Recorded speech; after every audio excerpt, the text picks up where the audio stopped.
같은데 또 그러네요. 우리 먼저 하나님의 말씀 요한일서 2장 1절에 있는 말씀 먼저 하나 함께 읽겠습니다. 역시 성경 있으신 분들 찾으시면 가장 좋겠고요. 성경 찾기 어려우신 분들 화면을 참고하셔도 좋겠습니다. 요한일서 2장 1절입니다. 요한일서 2장 1절입니다.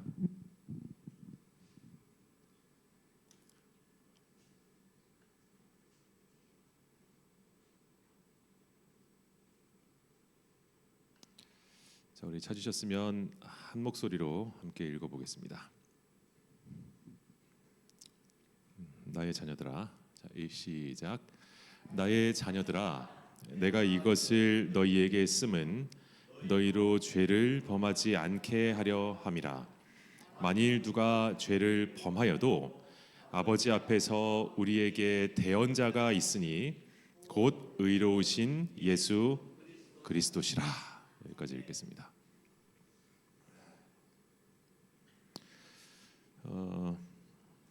오늘은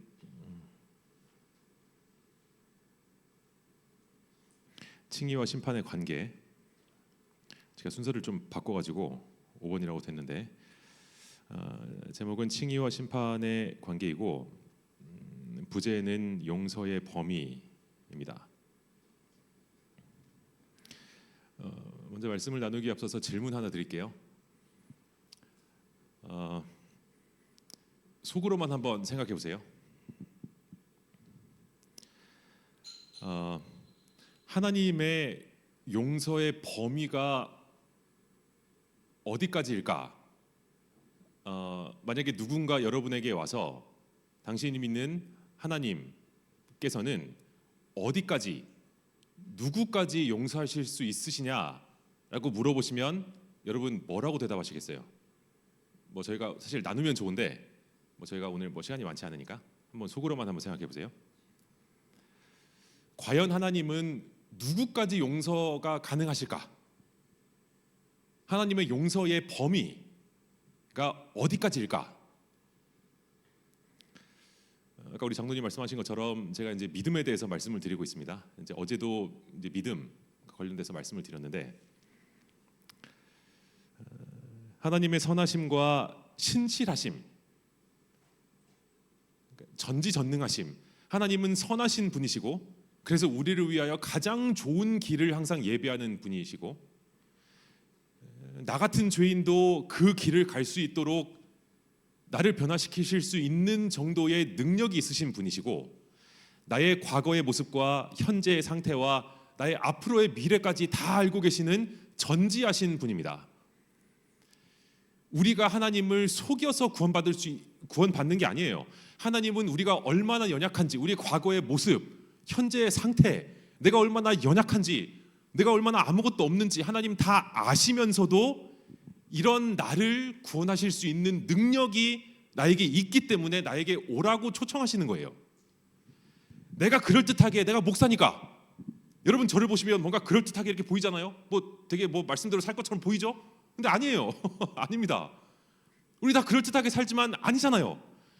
사람들은 외모 보고 속을 수 있지만 하나님은 안 속으세요. 어차피 다 아세요. 내가 그럴듯하게 하나님을 속였기 때문에 하나님이 그래 너 정도는 내가 받아주마 하고 구원하시는 게 아니고 나의 완전히 밑바닥 치부까지 다 알고 계시지만 내가 능력이 있으니까 내가 너 같은 사람, 너 같은 인간도 구원할 정도의 능력이 나에게 있으니까 나 믿고 따라오면 내가 너에게 가장 좋은 길을 소개해 주마, 가장 선한 길을 가도록 내가 만들어 주마 라고 하시는 게 하나님의 약속이에요. 이제 그걸 믿는 게 믿음입니다.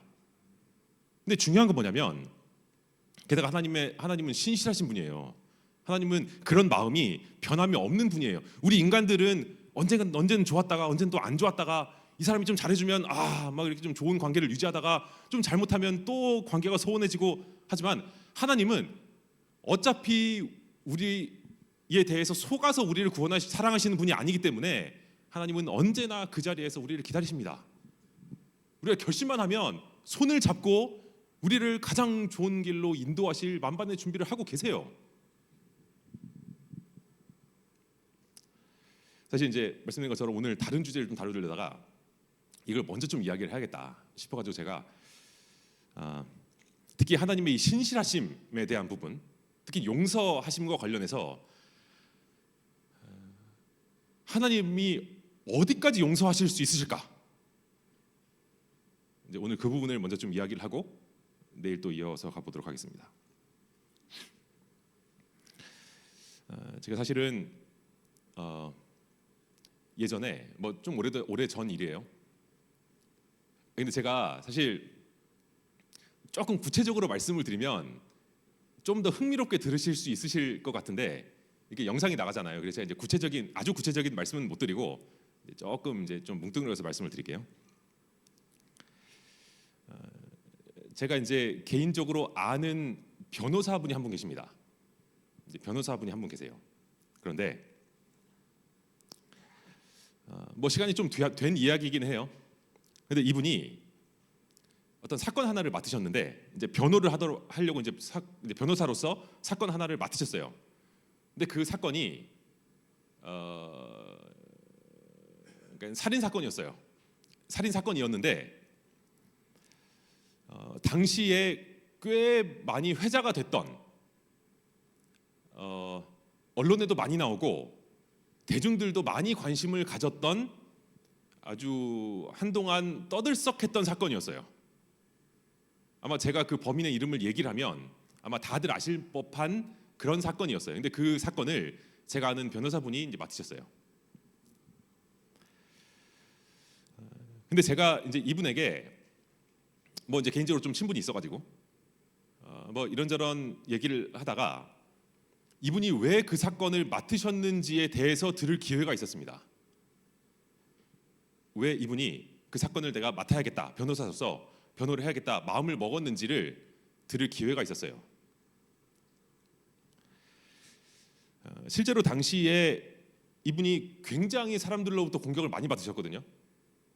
그러니까 이제 대중들은 이제 간단하게 이렇게 얘기하는 게 왜 이런 악마 같은 살인자를 변호를 하느냐? 이 사람은 당장 뭐 사형을 시키든지 막 그냥 감옥에 쳐넣든지 해야지. 이 사람을 뭐 예쁘다고 변호를 하느냐? 그러니까 실제로도 뭐 이렇게 뭐 인터넷에 뭐 댓글이나 뭐 이렇게 이런 여론으로 이분이 굉장히 많이 공격을 받으셨던 상황이었어요. 굉장히 많이 받았어요. 그 실제로 이제 중간에 우여곡절도 많았습니다. 뭐 변호를 못할 뻔하기도 하고 뭐 그런 과정들이 있었는데 어쨌든 결국에는 맡게 됐어요. 근데 왜 그런 결심을 했느냐? 이제 그것입니다.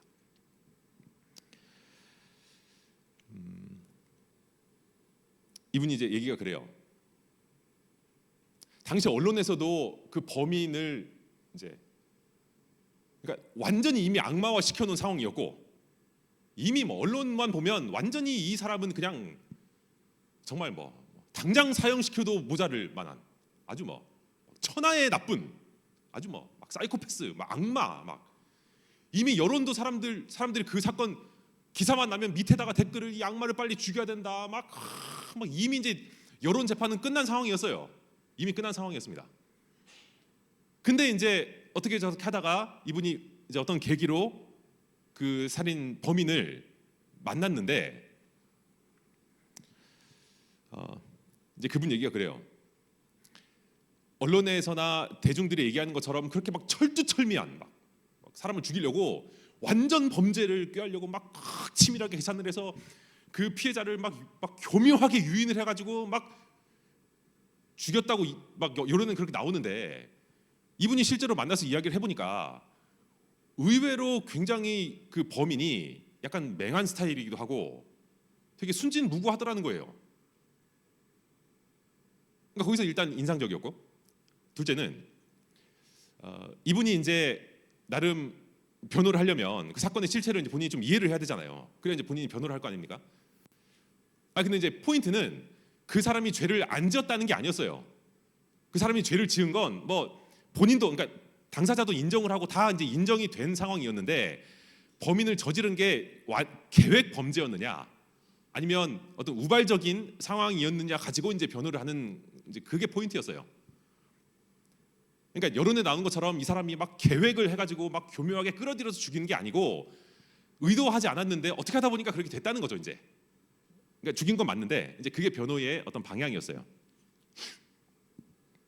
이제 이분이 나름의 진실을 좀 파악하기 위해서 이제 나름의 이제 법조인들이 알고 있는 수사 기법을 활용을 해서 그러니까 뭐 이런 거죠. 시간 순서대로 얘기를 해라 그러면 거짓말을 해서 얘기를 한대요. 내가 이렇게 해가지고 이렇게 했다 거짓말을 하는데 시간을 거꾸로 물어보던지 막 시간을 막 뒤죽박죽해서 물어보면 거짓말이 이제 꼬이는 거죠. 이게 거짓말을 하고 있으면 이제 꼬여요. 근데 이제 나름 이분이 이제 변호사로서 이제 면담을 하면서 이렇게 저렇게 물어봤는데, 그러니까 이제 이분 입장이에요. 그러니까 이제 제가 그분이 그 범죄자가 계획살인을 했다 안 했다 얘기한 거 아닙니다. 이제 그 변호사분의 얘기예요. 그 변호사분의 주장이에요. 나름 이제 파악하려고 이렇게 저렇게 노력을 했는데 이분이 보기에는 그렇게 거짓말을 하는 것 같지가 않더래요. 아무리 사건을 막 뒤죽박죽해서 물어봐도 일관되게 얘기를 하더래요. 그리고 결정적으로 이게 결정적이에요. 결정적으로 이분이 얘기를 하는 와중에 기독교 신앙에 대해서 예수님에 대해서 얘기를 했는데 그 범인으로 있는 그 사람이 얘기를 들어보니까 전혀 기독교에 대한 정보가 없더래요.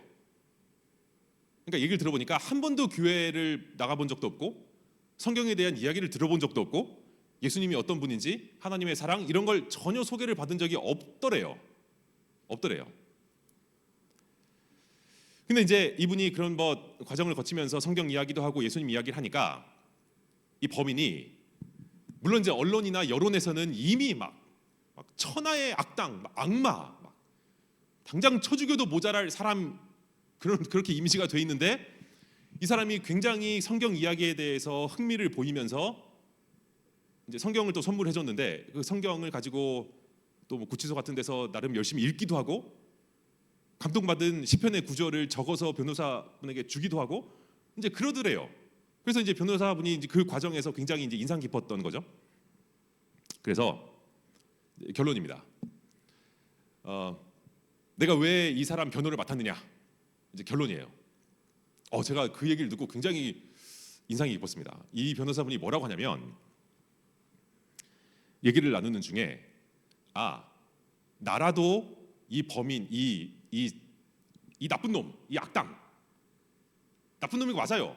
살인한 사람이니까 나쁜 놈인 거 맞는데 나라도 이 사람 옆에 있어야겠다라는 생각을 했다는 거예요.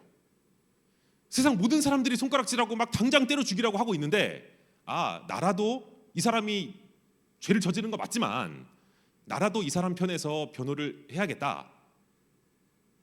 변호하는 것만으로 이미 여론 재판은 끝났다니까요. 막 변호를 하는 것 가지고 변호사를 사람들이 비난하는 상황이었어요. 그럼에도 불구하고 나라도 이 사람 옆에 서 있어야겠다라는 생각으로 변호를 하기로 결심을 했다라고 이야기를 하는 거예요. 여러분, 하나님의 용서의 범위, 아까 말씀드린 것처럼 누군가 여러분에게 와서 당신이 믿는 신 하나님이라고 하는데 그 하나님은 어디까지 용서를 하시느냐 라고 물어보시면 여러분 뭐라고 대답하시겠습니까? 저도 이제 한동안 그거 가지고 고민을 좀 했어요. 내가 뭐라고 대답을 하면 좀 가장 현실적일까?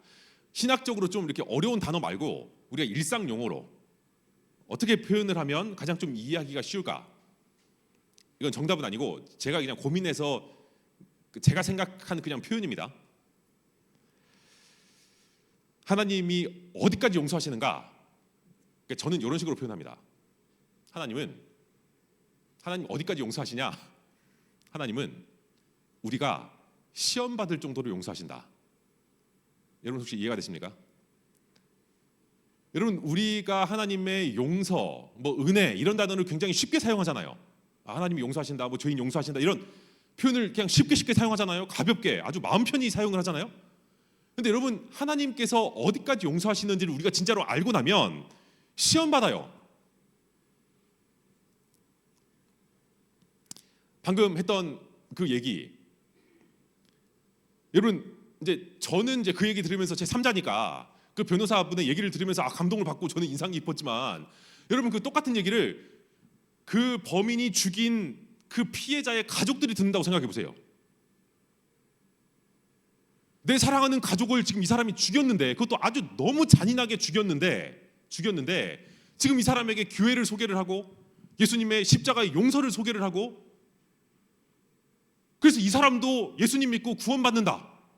하나님이 이 사람도 사랑하시고 이 사람도 용서하시고, 그래서 이 사람도 회개하고 구원받는다. 나중에 천국 간다. 우리는 하나님 은혜 놀랍다 이렇게 우리는 얘기를 하지만, 피해를 당한, 죽은, 살해당한 그 피해자의 가족들이 그 얘기를 듣는다고 생각해 보세요. 시험 안 당하겠습니까? 시험 당하죠, 당연히.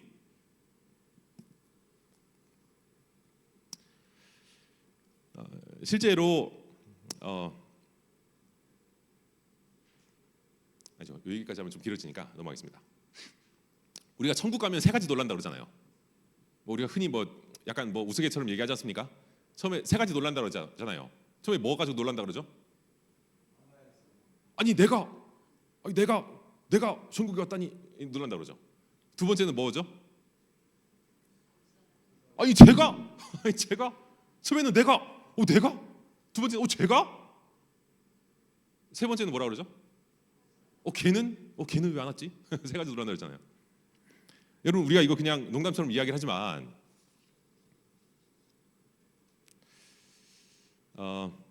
우리 교재를 보면, 이건 조금 이제 뒤쪽에 나오는 교재 내용인데, 자, 이거 한번 보세요.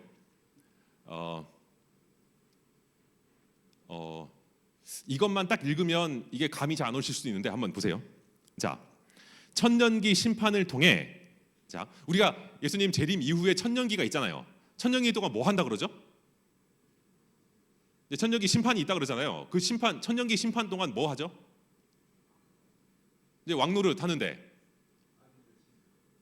그죠? 악인들이 왜 천국에 못 왔는지 이런 거 이제 심판한다, 검토를 한다 그러잖아요. 하나님의 심판이 공정했는지를 검토한다 그러잖아요. 근데 우리가 이제 그렇게 피상적으로 생각하고 넘어가니까 그런가 보다 하고 넘어가는데, 여러분 이거를 실제적으로 현실로 한번 당겨서 한번 생각해 보세요. 자, 보세요. 천년기 심판을 통해 하나님은 구원받은 성도들이 묻는 왜 그들을 구원하지 않았는지, 반대로 얘기하면 왜 이 사람은 구원했는지, 이제 이미 이제 결과는 나왔고, 예수님 재림하실 때 이미 결과는 나왔어요. 근데 이제 우리들은 사실은 하나님께서 왜 그런 결과를 냈는지 우리들은 모르잖아요. 하나님은 아시지만 우리들은 모르잖아요. 그러니까 왜 하나님이 그런 결과를 내셨는지를 천년 동안 이제 검토를 한다는 거예요. 이 사람은 왜 구원을 못 받았는지, 이 사람은 왜 구원을 받았는지, 이걸 이제 검토를 한다는 겁니다. 왜 그들을 구원하지 않았는지라는 질문에 답변해야 하고, 그것을 증명해야 하고, 그래도 납득이 못할 경우 최종적으로 죄인들이 어떻게 그리스도의 십자가의 초청을 거절했는지를 보여주심으로써, 하나님이 천년 동안 보여주심으로써 변론이 종결된다. 말씀드린 것처럼, 자, 우리가 이제 천국에 갔습니다. 이제 물론 이제 내가 천국 간 거 가지고 일단 놀란 다음에, 두 번째는, 그러니까 여러분 이제 나라고 생각하지 마시고, 아까 말씀드린 내 사랑하는 가족이 끔찍하게 살해당한 그 가족이라고 생각해 보세요. 내가 이제 그 사람이라고 생각해 보세요. 천국에 갔어요. 천국 갔습니다. 내가 사랑하는 그 가족, 잔인하게 살해당한 내 가족을 찾습니다. 있으면 다행인데 만약에 안 보여요. 만약에 안 보입니다. 끔찍하게 살해당한 것도 너무 억울해 죽겠는데 안 보이는 거예요. 억울하죠? 자, 이제 억울합니다. 이거 제가 이제 그냥 상황을 만드는 거예요. 이제 왜 그렇게 끔찍하게 살해당한 사랑하는 내 자녀가, 내 형제가, 내 친구가, 내 부모님이 왜 천국에 안 왔지? 이제 그러고 이제 혼란스러워서 이러고 있는데, 저기 보니까 누가 지나가요? 죽인 사람이 지나가요. 범인이. 여러분 이거, 그러니까 우리가 이제 말로 하면 그런가 보다. 하나님 사랑이시고 은혜가 넘치네. 그러고 넘어가지만, 여러분 실제적으로 이렇게 상황 논리로 한번 생각을 해보세요. 이 사람은 진짜 구원받아야 될 사람인데, 너무 아까운 목숨인데 이 사람은 천국에 못 오고, 천하의 나쁜 놈, 사이코패스, 악마 같은 사람은 돌아다니는 거예요. 천국에서 막 할렐루야 아멘 그러면서. 그럴 때 마음이 어떻다고요? 하나님의 용서의 범위가 어디까지라고요? 시험 당할 정도로 시험 당할 정도로.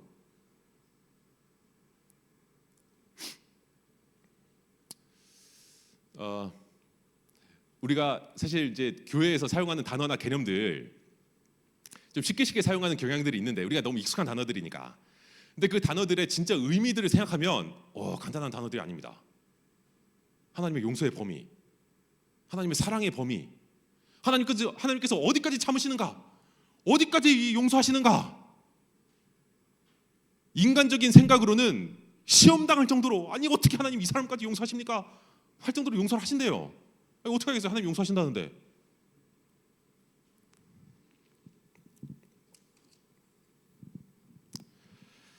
말이 안 되는데, 인간적인 생각으로는 말이 안 되는 것 같은데 그게 성경의 핵심 기별이에요. 하나님이 나를 용서하시고 나를 사랑하시고 이렇게 복음으로 인도하시는 것처럼 천하의 나쁜 놈도 똑같은 관심을 가지고 똑같은 사랑으로 그들을 인도하고 계신대요.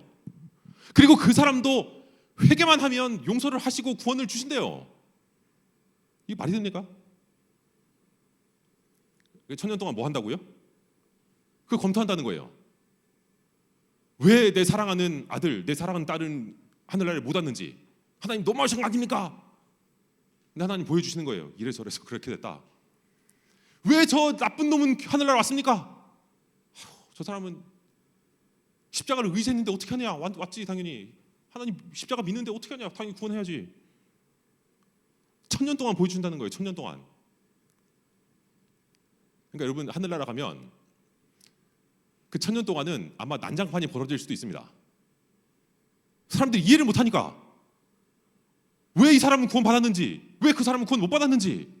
그러니까 1000년 동안 그거 검토한다는 거예요. 1000년 동안.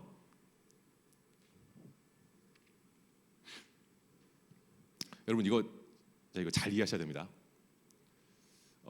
제가 표현이 조금 자극적일 수 있는데 여러분 이거 진짜 잘 이해하셔야 됩니다. 여러분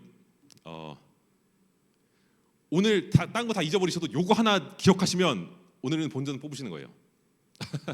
이거 이해하셔야 됩니다. 여러분 어떠한 죄도, 자 이거 잘 이해하세요. 어떠한 죄도 그 죄가 나를 멸망시킬 수 없습니다. 다시요. 그 어떤, 여기 제가 어떠한이라고 표현한 거는 하여튼 여러분이 상상할 수 있는 그 어떠한 죄도, 여러분이 상상할 수 있는 가장 극악무도한 죄도 그 죄가 우리를 멸망시키지 못해요. 여러분 이거 진짜 잘 이해하셔야 됩니다.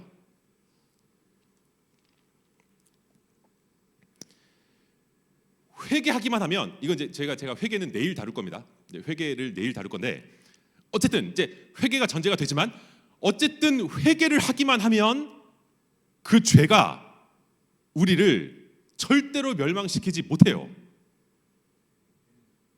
이거 제가 이제 내일 좀 다룰 건데 미리 좀 말씀드리면, 여러분 일사부재리 원칙이라고 아시죠? 형사법 중에 뭐 아시죠? 어떤 죄에 대해서는 일단 한번 벌을 받으면 다시는 그 죄에 대해서 물을 수 없다는 게 일사부재리 원칙이잖아요.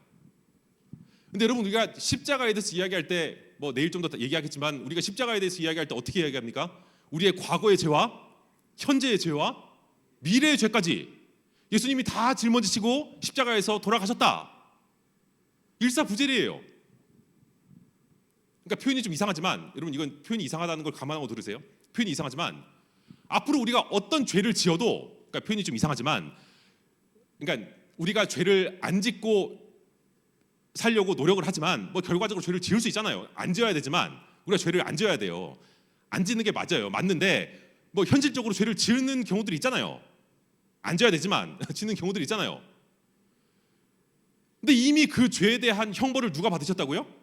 예수님이 받으셨어요. 일사부재리 원칙으로 우리가 회개하고 예수 그리스도의 십자가의 승리를 다시 내 걸로 받아들이기만 하면 그 죄에 대한 형벌을 내가 안 받아요. 그러니까 그 어떤 죄도, 우리가 상상할 수 있는 그 어떤 죄도 그 죄 때문에 내가 멸망당하지 않아요. 여러분 이거 진짜 잘 기억하셔야 됩니다. 여러분 사단이, 제가 어제 말씀드렸죠? 사단이 없으면 우리 신앙하는 게 아주 편할 텐데 사단이 우리를 미혹하고 흔들잖아요. 우리들에게 여러 형태의 믿음이 필요합니다. 사단이 가장 본질적으로 파고드는 것도 믿음의 문제라고 그랬잖아요. 율법에 대한 우리의 태도 문제. 과연 내가 끝까지 하나님의 선하심과 신실하심과 전지전능하심에 대해서 내가 끝까지 믿음으로 그것을 붙들 수 있는가? 사단은 그 믿음 흔들어요. 우리가 의심하고 하나님이 아무리 용서하셔도 이런 죄까지는 용서 못하실 것 같은데? 하나님이 다 용서하셔도 내가 이런 죄까지 했는데 이건 용서 못하시지 않을까? 이거 다 사단이 주는 생각이에요. 그 어떤 죄도, 심지어는 예수님을 팔아치운 가룟 유다의 죄도 그 죄 때문에 가룟 유다가 벌받지 않아요, 원래는. 근데 사단이 믿음을 흔드는 것입니다. 의심하도록 만들어요. 그러니까 가룟 유다도 그 의심에 넘어간 거죠. 다 용서받아도 나는 예수님을 팔았는데 지금 내가 어떻게 용서를 받나? 여러분, 예수님이 가룟 유다를 위해서 열심히 기도하셨어요. 끝까지 믿음 붙들도록. 근데 가룟 유다가 의심한 걸 놓지를 못한 것입니다. 사단의 유혹에 넘어가 버린 거예요. 그러니까 죽었죠. 가룟 유다도 구원받을 수 있어요. 회개하기만 하면. 가룟 유다가 나쁜 짓을 한 거 맞지만 그 죄가 가룟 유다를 멸망시키지 못한다니까요. 가룟 유다의 죄까지도 다 짊어지시고 예수님께 십자가 달려 돌아가셨어요. 회개만 하면 십자가의 승리가 내 것인데 의심한 거예요, 가룟 유다가. 사단이 그거 하는 겁니다, 우리에게. 의심하도록. 여러분, 왜 가끔 뭐 그런 게 혹시 있으신지 모르겠습니다. 이제 우리 성도님들은 이제 뭐 그런 일 많이 없으실 거라고 예상을 하지만 가끔 초신자들하고 이야기를 하다 보면 이제 그런 얘기해요. 저도 예전에 그런 경험했어요. 뭐냐면 예를 들어 뭐 하루 종일 하나님 없는 것처럼 살다가, 그러니까 하루 일과를 하나님 안 계신 것처럼 뭐 하고 싶은 거 다 하고 뭐 먹고 싶은 거 다 먹고 막 그러고 살다가 이제 저녁에 자기 전에 이제 무릎 꿇고 기도하려고 하다 보면 기도가 나옵니까? 잘 안 나오잖아요. 혹시 그런 거 전혀 안 해보셨습니까? 전 예전에 많이 해봤어요. 요즘 잘 안 하는데 예전에 많이 해봤어요. 하루 종일 마음대로 살다가 이제 기도하려고 눈을 감으면 하루 종일 마음대로 살다가 그래도 구원받겠다고 이렇게 기도하는 내 모습이 너무 가증스럽고 민망해가지고 하나님 앞에 얼굴이 팔려가지고 기도를 못 하겠어요. 근데 여러분, 그럴 때일수록 이를 악물고 기도해야 돼요. 그러니까 이제 마음대로 사는 게 좋은 거 아니에요. 이제 그래서 하나님의 은혜로 말씀대로 살아가는 은혜를 경험하는 것이 우리 그리스도인의 가장 영광스러운 삶인 건 맞는데, 그러니까 이제 맞는데 현실적으로 그런 삶을 이미 내가 살았어요. 이미 하루 종일 하나님 없는 것처럼 살았어요. 어떻게 하겠어요?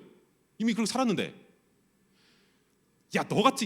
너 하루 종일 마음대로 살아놓고 구원받는다고 기도하냐? 너 너 창피하지도 않냐? 다 사단이 주는 생각이에요. 그럴 때일수록 이를 악물고 어쨌든 기도해야 됩니다. 주님, 제가 민망해 죽겠지만 그래도 주님 다시 십자가 의지해서 나갑니다.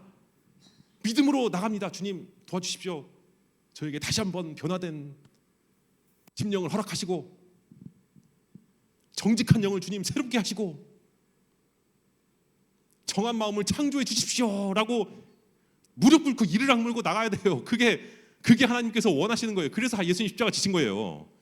못하도록 하는 게 사단의 속임수입니다. 그러니까 우리들에게 여러 형태의 믿음이 필요한데 하나님의 신실하심에 대한 믿음이 필요해요. 우리에게 여러 형태의 믿음이 필요합니다. 우리가 여러 가지를 믿어야 돼요. 진짜 믿어야 돼요.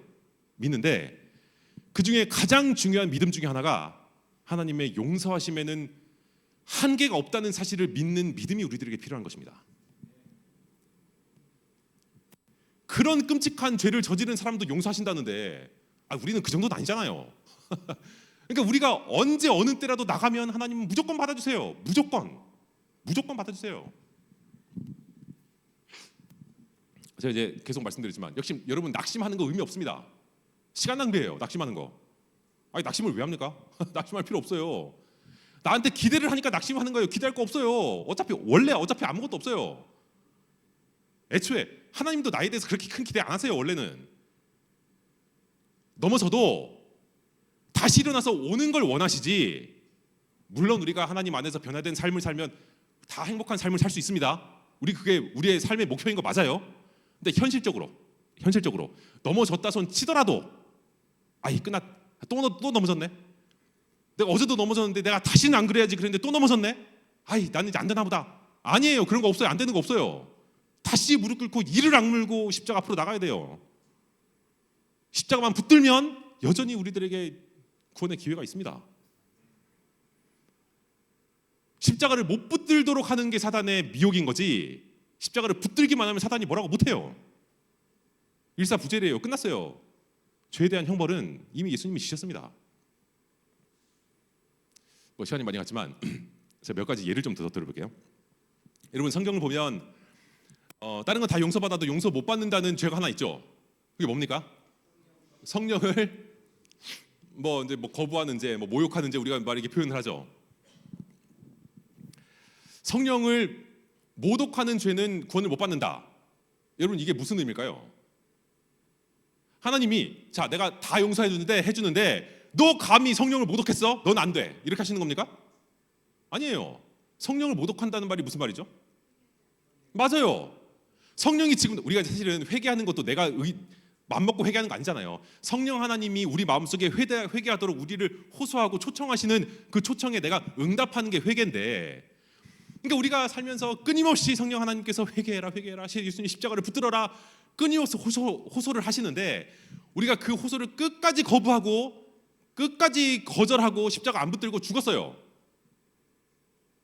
하나님이 용서를 안 하시는 게 아니고 이미 용서할 준비가 다 돼 있는데 우리가 그걸 끝까지 거절을 하면 결과적으로 용서를 못 받는 거죠. 내가 그걸 거절을 하면 말 그대로 용서를 못 받잖아요.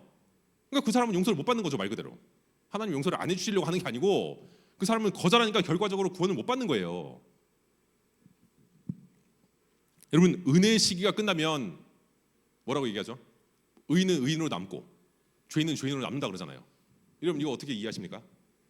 그때는 죄인들이 더 이상 은혜의 시기 끝났다, 너 이제 회개 기회가 없다, 회개하고 싶은데 회개 기회 없어, 이제 넌 끝. 야 내가 어제까지 회개하라 그랬는데 왜 이제 와서 회개하냐, 넌 안 받아줘 하시는 겁니까? 우리가 그렇게 많이 이해하잖아요. 그렇죠? 아니에요. 전혀 아니에요. 왜 은혜의 시기가 끝나면 악인으로 남을까요? 아까 회개, 성령 하나님이 뭐 하신다고요? 회개하도록 하시는데, 은혜의 시기가 끝났다는 말은 성령 하나님의 역사하심이 떠났다는 얘기예요. 떠나니까 더 이상 죄를 회개하고 싶은 마음이 이제 안 들어요. 성령 하나님이 떠나셨기 때문에 언제 어느 때라도 무조건 회개만 하면 받아주시는데, 더 이상 이제 성령 하나님이 안 계시니까 회개할 마음이 안 생겨요. 회개를 안 하니까 당연히 용서를 못 받죠. 하나님이 용서의 은혜를 내 것으로 못 만들잖아요. 그러니까 죄인은 죄인으로 남는 거죠. 하나님이 용서를 안 해주시는 게 아니고 너 이제 끝났어, 이제 넌 끝 하시는 게 아니고, 회개를 더 이상 죄인이 안 하기 때문에 이제 죄인은 죄인으로 남는 겁니다. 언제 어느 때라도 회개하기만 하면 용서해 주세요. 회개하기만 하면 무조건 용서해요. 무조건 용서. 하나님은 없어요. 회개하기만 하면 용서가 되는 건데 회개를 못 하니까 용서를 못 받는 거예요. 그 용서의 은혜를 내 것으로 못 만드는 거예요. 정확히 말하면 못 만드는 거예요. 가끔 얘기하다 보면 나는 죽기 전에 회개하겠다 얘기하시는 분들 있죠. 여러분 그렇게 얘기하면 뭐라고 대답하셔야 됩니까? 야 그래도 그렇게 얘기하면 되냐? 해야 됩니까? 일단 나는 죽기 전에 회개하겠다. 죽기 전에 회개하면 하나님 받아주실까요? 안 받아주실까요? 받아주시죠. 제가 말씀드렸잖아요. 일단 회개를 하기만 하면 받아주신다 그랬잖아요. 죽기 1초 0.1초 전에 회개를 해도 회개하기만 하면 받아주세요. 근데 이제 문제는 뭐냐면, 근데 이건 좀 다른 얘기지만 문제는 뭐냐면, 아까 말씀드렸죠. 회개를 하기만 하면 용서해 주시는데 문제는 회개를 못 하는 거예요, 죄인이. 아까 제가 가룟 유다 말씀드렸잖아요. 여러분 말씀드린 것처럼 하루 종일 하나님 없는 것처럼 살다가 저녁에 기도하려고 그러면 얼굴이 팔려가지고 기도를 못하는 게 우리 죄인이에요. 근데 평생을 마음대로 살다가 죽기 전에 회개하려고 그러면 사단이 옆에서 뭐라 그럴까요? 야 너 평생을 마음대로 살아놓고 지금 와서 구원받는다고 회개한다 그러냐? 하나님이 너 같은 사람 받아줄 것 같냐? 물론 그때라도 이를 악물고 회개해야 돼요. 회개하는 거 맞습니다. 하나님이 그걸 원하세요. 그때라도 회개하는 걸 하나님은 원하시는데, 우리가 일상생활 속에서도 회개하지 못하도록 하는 사단의 영향력을 뿌리치고 기도하는 훈련이 돼 있지 않으면, 여러분, 우리가 하루 일과 끝나고도 회개 못하는 게 우리들이에요. 근데 잠깐 말씀드렸잖아요. 그럴 때일수록 이를 악물고 기도해야 된다 말씀드렸잖아요. 그런 경험들이 쌓이고 쌓여서 하나님은 나를 무조건 받아주시는구나라는 확신이 있어야 사실은 회개가 되는 거지. 평생을 마음대로 살았는데 그때라도 회개하는 게 옳고 회개해야 됩니다. 회개하면 하나님 받아주세요. 맞아요. 근데 회개가 안 돼요.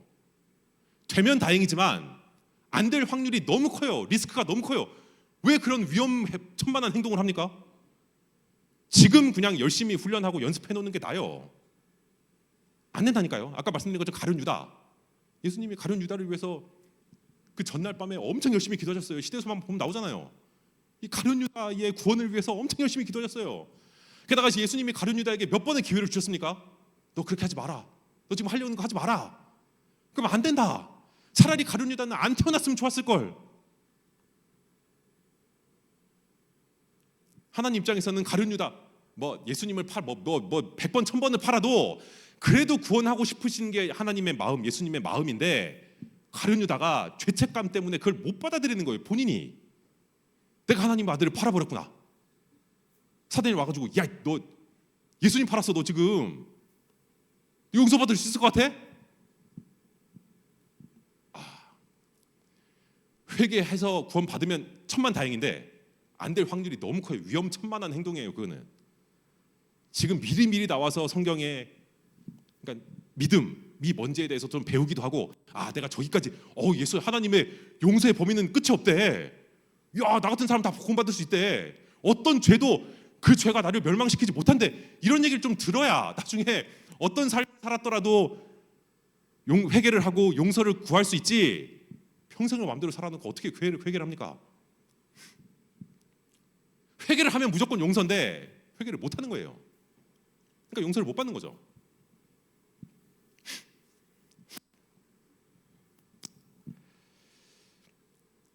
믿음이 필요합니다. 사단이 우리들의 믿음을 흔들어요. 우리들의 믿음을 흔듭니다. 그럼에도 불구하고 그 모든 사단의 유혹을 뿌리치고 이 시간 이를 악물고 십자가 앞으로 나가야 돼요. 붙들어야 됩니다. 믿으면 구원 받아요. 아주 논리는 간단합니다. 그게 이제 잘 사단 때문에 안 되는 게 문제긴 하지만 논리는 간단해요. 여러분, 어떤 죄도, 우리가 상상할 수 있는 어떤 죄도 그 죄 때문에 우리가 멸망당하지 않아요.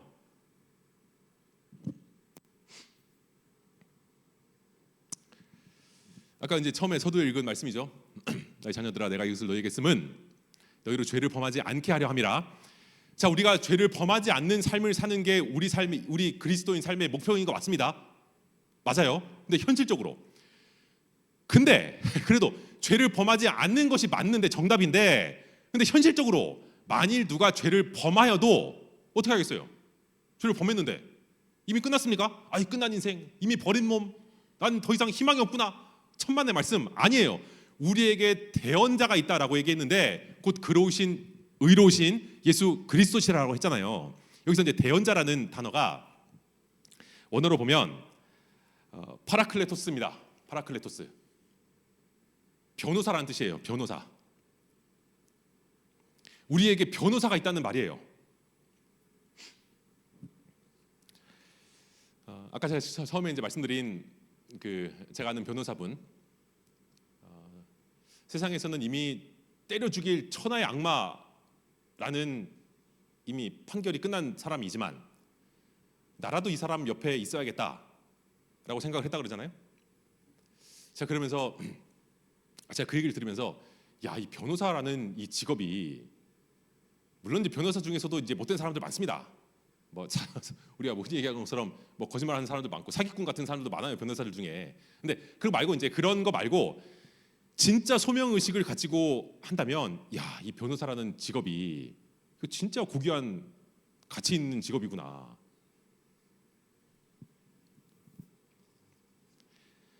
죄가 없어야 변호하는 거 아니잖아요. 죄가 있어도 변호를 해요. 심지어는 이 사람이 개인적으로 변호사를 뭐라고 하죠?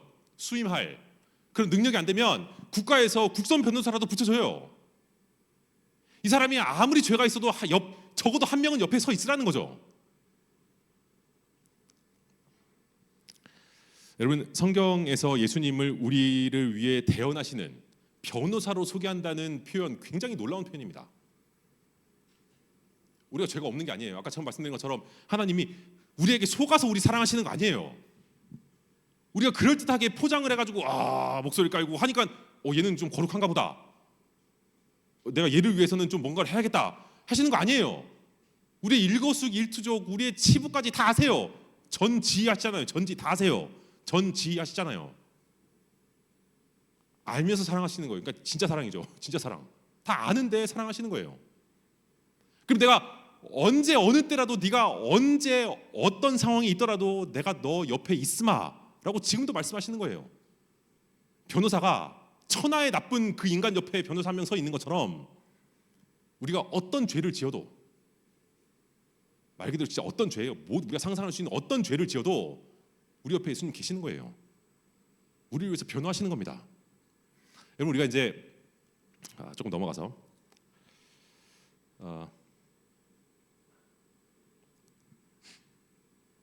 여러분,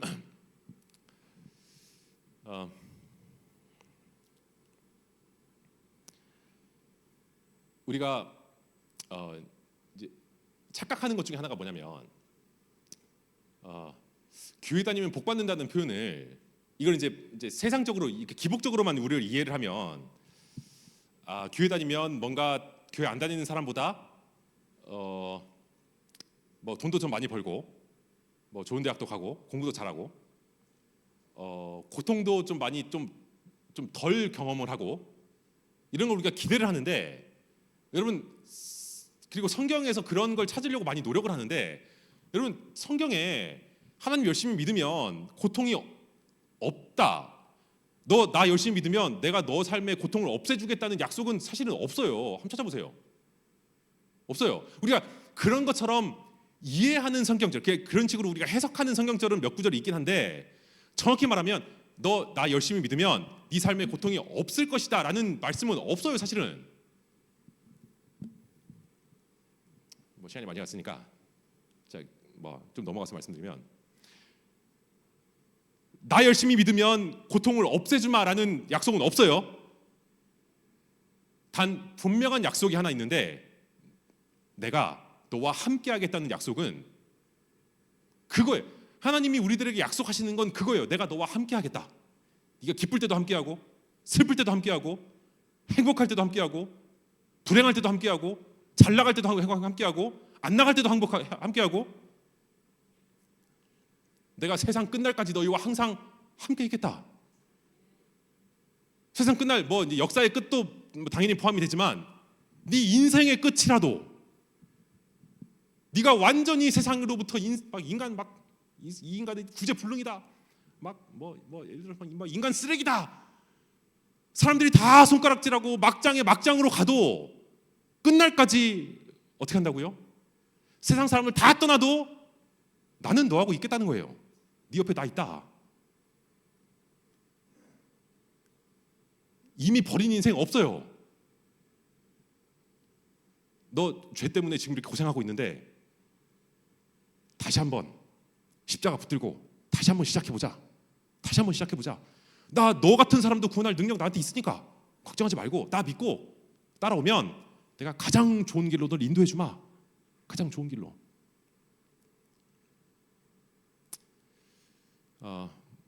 그쵸? 내가 너와 함께 하겠다. 우리 이거 가지고 이제 많이 좀 오해를 하는데, 2절 보시면, 중간 밑에 2절 보시면, 내가 물 가운데로 지날 때 내가 너와 함께 할 것이다 그러잖아요. 강을 건널 때 물이 너무 침몰치 못하고, 내가 불 가운데 지날 때도 타지도 않고. 여러분, 이거 잘 보세요. 하나님 열심히 믿어도 물 가운데 지날 때 있어요. 우리 기대는 아예 물을 안 지나기를 바라고, 아예 우리 인생의 불 가운데 지날 일이 없기를 바라지만, 아니에요.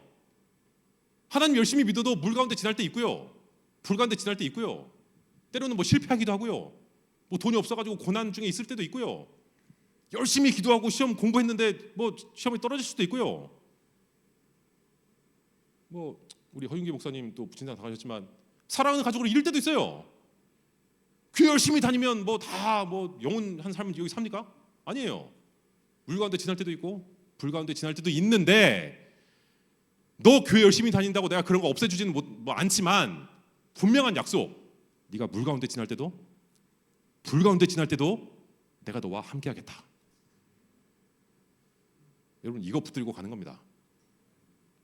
교회 다녀도 뭐 고통당하는 거 비슷할 수 있어요. 이건 제가 갑자기 생각이 나는 건데, 여러분 교회 다니면 부자 된다고 어떤 목사님이, 우리 재림교회 목사님 말고 이거 저도 어디서 이렇게 책으로 읽은 거예요. 어디 다른 교파의 어떤 목사님인 것 같은데, 뭔가 모르겠습니다. 뭐 진짜로 있었던 일인지 그냥 우스개 얘기인지 모르겠지만, 그 목사님이 설교를, 여러분 가운데 통을 하나 놓고 여기다가 교회 헌금 돈을 넣으면 여러분 복 받습니다, 성공합니다, 막 부자 됩니다, 막 설교를 했대요. 그 사람들이 막 돈을 넣었대요. 그래서 진짜 부자가 됐습니다. 누가 부자가 됐을까요? 목사만 부자가 됐대요. 목사만 부자. 여러분 그런 거 없어요. 교회에다 헌금 많이 넣으면 복 받고. 그러니까 이제 복을 받는 건 맞는데 그 복의 양상이 우리가 세상적으로 생각하는 그런 복은 아니에요. 물론 뭐 우연히 그런 복을 받을 수도 있지만 그렇게 딱 정비례해서 되지 않습니다. 그런 거 기대 안 하는 게 오히려 신앙하는 데 도움이 돼요. 기대 안 하는 게 좋아요. 오히려 그런 기대하면 시험만 받아요. 그런 거 없습니다. 하나님 믿으면 고난이 없다, 뭐 그런 얘기하면 거의 10중 8구 거짓말이에요. 그런 거 없어요. 특히 이제 불 가운데 지날 때도, 저 성경에 아주 현실화된 사건 있지 않습니까? 불 가운데 지날 때 내가 함께하겠다. 다니엘의 세 친구 풀불에 들어갔는데 3명 들어갔는데 거의 몇 명이 보입니까? 4명. 하나님은 사람 같지도 않아요. 하나님 신의 아들 같은 사람이 한 명 돌아다니는 거예요. 우리는 불 가운데 아예 풀불에 안 들어가면 좋겠지만 믿음 때문에 풀불에 들어갈 수도 있어요. 근데 거기 누구 계신다고요? 내가 너와 함께 하겠다는 거예요.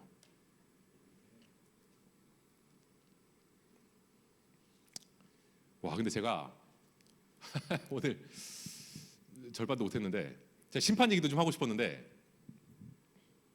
이건 다음에 해야겠네요. 여기까지 하겠습니다. 미리 예고만 드리면 여러분, 우리가 이제 심판이라고 하는 것도 용서의 범위가 무한하다, 한계가 없다라는 얘기를 하고 이제 심판을 이야기를 하면 우리가 심판에 대해서도 오해가 너무 많아요. 오해를 너무 많이 합니다. 심판.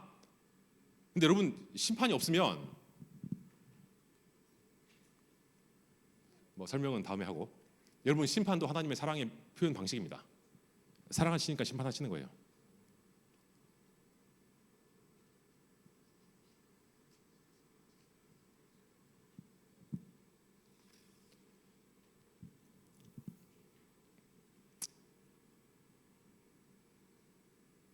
제가 이거를 그러면 내일도 준비된 주제가 있으니까 제가 1분으로 요약해서 얘기하겠습니다. 제목이 나는 가해자의 엄마입니다예요. 제가 그냥 설명 다 이제 생략하고 그런 말씀드리면, 저 오른쪽에 보이는 저 조그만 남자아이 있죠. 저 아이가 미국 역사상 처음으로 총기 난사 사건을 벌인 범인 2명 중에 1명이에요. 왼쪽에 있는 사람이 엄마예요. 그 사건이 있은 이후에 17년이 지난 이후에 이제 저 왼쪽에 있는 이 가해자의 엄마가, 사람을 막 쏴 죽인 범인의 엄마가 나는 가해자의 엄마입니다라는 책을 냈어요. 여러분, 이 엄마의 입장을 한번 생각해 보십시오. 내 사랑하는 아들이 게다가 이 아이가 어렸을 때 얼마나 사랑스럽고 참 복스러운지, 이 아이의 어렸을 때 별명이 햇빛이었대요. 선샤인이었대요. 선샤인, 햇빛같이 가족들을 그렇게 기쁘게 해줬던, 가족들에게 기쁨을 주고 우리에게 행복을 줬던 그 아이가 사람들을 쏴 죽이는 살인자가 될 거라고 상상이나 했겠습니까? 그러니까 이 엄마가 이 사건이 있은 이후로 17년 동안 이제 복기를 한 거예요. 내가 이 아이를 어떻게 키웠는가? 혹시 내가 이 아이에게 뭐 상처 준 얘기를 해서 이 아이가 그렇게 행동을 했나? 혹시 예전에 그런 일이 있었는데 내가 그때 이렇게 행동을 하지 말고 이렇게 행동을 했으면 이 아이가 그런 행동을 하지 않지 않았을까? 그러니까 절대로 뭐 이 자기 아들이지만 이걸 변호하거나 합리화하고 싶은 생각이 전혀 아니고 복귀를 한 거예요. 계속 내가 뭘 잘못했을까? 뭐가 문제였을까? 어쨌든 그런 책입니다. 설명을 하면 조금 흥미로운데 뭐 다 넘어가고.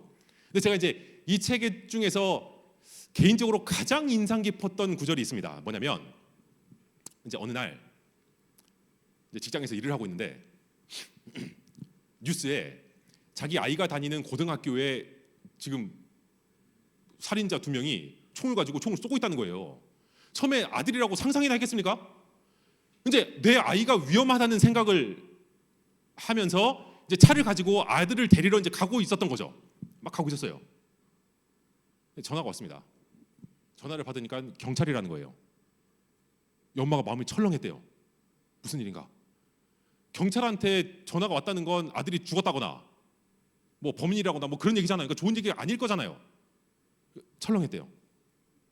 근데 설마 하는데 내 아들이 총을 쏘고 있는 범인이라는 거예요. 근데 여러분 우리가 사실 그 당사자가 안 되면 사실 상상하기가 어렵긴 한데 이 엄마가 그 얘기를 듣는 순간 무슨 생각을 했는지 아십니까? 저 이거 진짜 깜짝 놀랐어요. 당신 아들이 지금 범인입니다. 막 사람들 쏘고 있습니다. 라는 얘기를 듣자마자 딱 그 순간 이 엄마가 빨리 경찰이 우리 아들을 제압을 해서 사살을 하거나 빨리 제압을 했으면 좋겠다는 생각을 먼저 했대요. 자기도 깜짝 놀랐대요. 왜 내가 내 아들을 경찰이 쏴 죽이기를 바라고 있지? 너무 깜짝 놀랐고 나중에는 그것 때문에 또 아들한테 미안하고도 했는데 어쨌든 그 순간에는 빨리 이 아들이 제압당하고 뭐 사살을 당하더라도 제압당하기를 바라다는 거예요. 뭐 이 어머니도 이제 이렇게 잘 설명을 하지만 저도 나름 생각을 해보니까 여러분 이 아이가 뭐 안 죽고 뭐 만약에 살아서 이게 해결이 됐다고 하더라도 나머지 삶을 정상적으로 살 수 있을까요? 못 살죠. 이제 살인자잖아요. 총을 쏴 죽인 살인자. 제가 그걸 보면서 하나님께서 심판하시는 거 제가 그 하나님의 뜻을 다 이해를 못하지만 이게 사랑의 방식일 수 있겠구나. 여러분 우리는 너무 죄에 익숙해서 죄를 짓는 게 너무 익숙해가지고 우리는 너무 자연스럽게 죄를 막 짓고 살지만 여러분 죄는 파괴적인 거 아닙니까? 제가 이걸 하여튼 뭐 이런저런 우리 교재도 나와요. 이런저런 내용이 나오는데 제가 다 다룰 수는 없고 여러분 죄는